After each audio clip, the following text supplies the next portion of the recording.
everybody, Geek Soul Brother here. I'm putting the funk in the final frontier. Today we want to talk about another Flashback Friday that I want to feature. It's called The Day the Earth Stood Still. It's a 1951 classic. It stars Michael Rena, Patricia Neal, and Hugh Marlowe. And Michael Rena plays an alien by the name of Klaatu. He comes to Earth. He tries to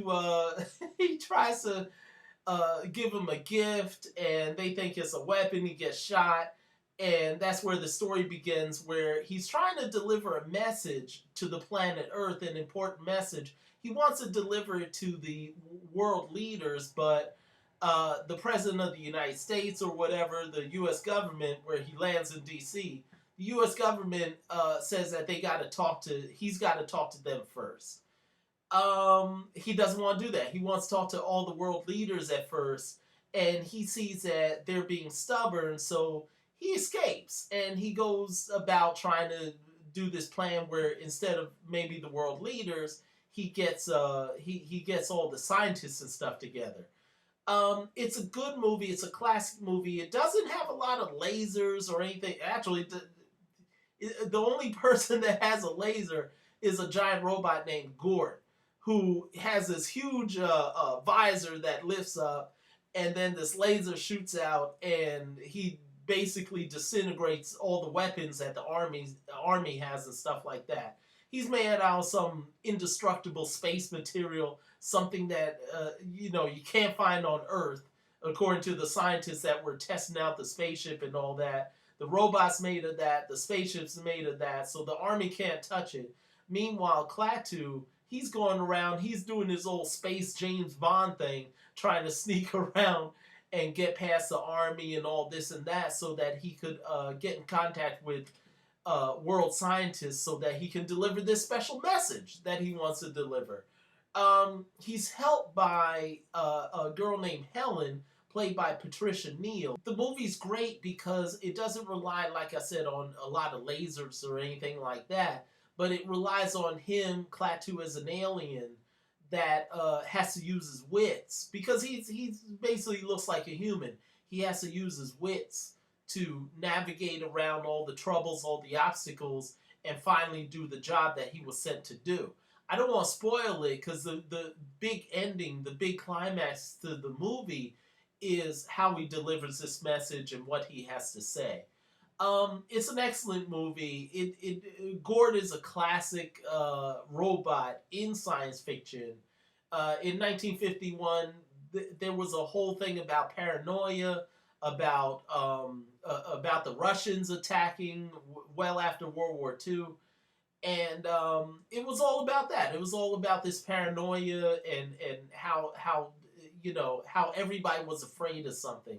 So it was a good allegory, it was a good metaphor to what was happening at the time, as most science fiction is. It was also remade into Keanu Reeves' 2008 Day the Earth Stood Still, also starring Jaden Smith. I know you guys got little thoughts about Jaden Smith, but he was a little kid in this movie, and Jennifer Connelly was his I believe adopted mother, or maybe his natural mother, adopted mother, I'm not sure.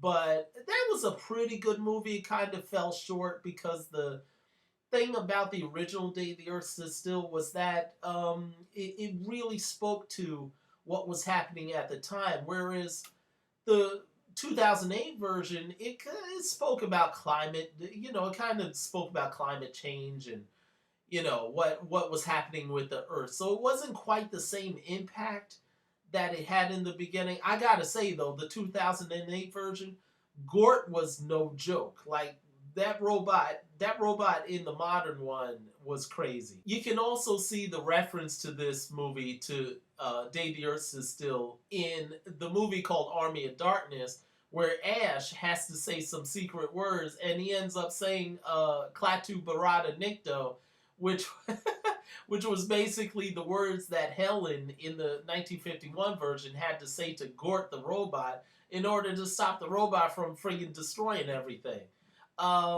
So this movie is a classic movie, and of course, any science fiction fan knows its references and so forth.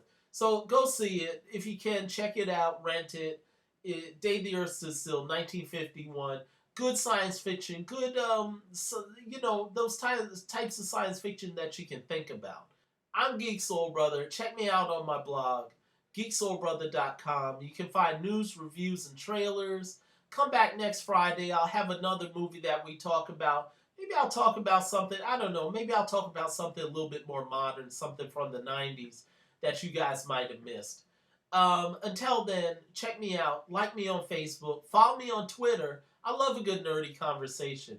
And stay tuned, I might give a few spoilers for this 1951 classic, just to tease you guys a little bit more into watching it. But until then, take care, talk to you guys later. Peace.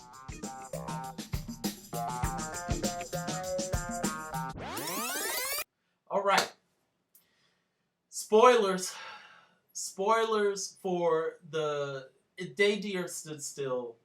So Klaatu, he wants to deliver a message. You don't know what, and I don't think I'm gonna spoil that because that would spoil the whole movie. But he comes out of his ship and he points this object and he gets shot. The object ends up being a device that would allow world leaders to communicate with other people, other civilizations in space. Um, yeah, that wasn't smart. You don't point a you don't point an object at primitive people with weapons. No, that's not a good strategy for an advanced life form as Klaatu was. But he gets shot. They take him to a hospital. He escapes. He uses this little stuff. He heals himself. He escapes, and he ends up taking on the persona of just a regular guy. Rents a little room, a little apartment room, and that's where he meets Helen. And at first he's okay. Helen's got a kid. He's showing the kid different stuff. Then he asks the kid to take him around DC so he could see the sights. Actually, he's just trying to see what Earth is about so he can make his next move. Which his next move is to basically contact the lead scientist in Washington D.C. Kind of like the Einstein of the movie. He contacts the scientist and he proves to the scientist that he's the alien that everybody's looking for. That the army's looking for, the police are looking for, and everything like that. He contacts the scientist, and he proves to him that he's the alien. He actually does a thing with the ship where he stops everything from moving on the planet. He basically kills all the electricity on the planet, except maybe hospitals, planes that are flying in midair, stuff like that. So he's not a dangerous alien. He doesn't want to see people get killed. But he has this message that he has to deliver, and he gets the scientists together to deliver it. It's kind of sad because he ends up getting chased down by the army again, but he's able to deliver his message at the end, which is a deep message. Like I said, I don't want to spoil it for you. What I like about it is he didn't like fall in love with Helen. She wasn't the regular love interest. Helen was actually a girlfriend of this other guy, Tom, like I said. And they didn't do the whole love interest thing. It was just, she was just a nice, quote unquote, earthling that was trying to help Klaatu. So, yeah, Klaatu was able to, he got jacked up by the army, but he was able to deliver his message, and he was able to bounce. Like I said, go see the movie. It's a good movie. And it's a classic. You geeks should be doing your homework. You should be doing your homework. You should be finding out where all these modern movies came from. So check it out. Day Earth is Still, 1951. And come back next week and I'll have another classic movie for my Flashback Friday. Talk to you guys later. Peace.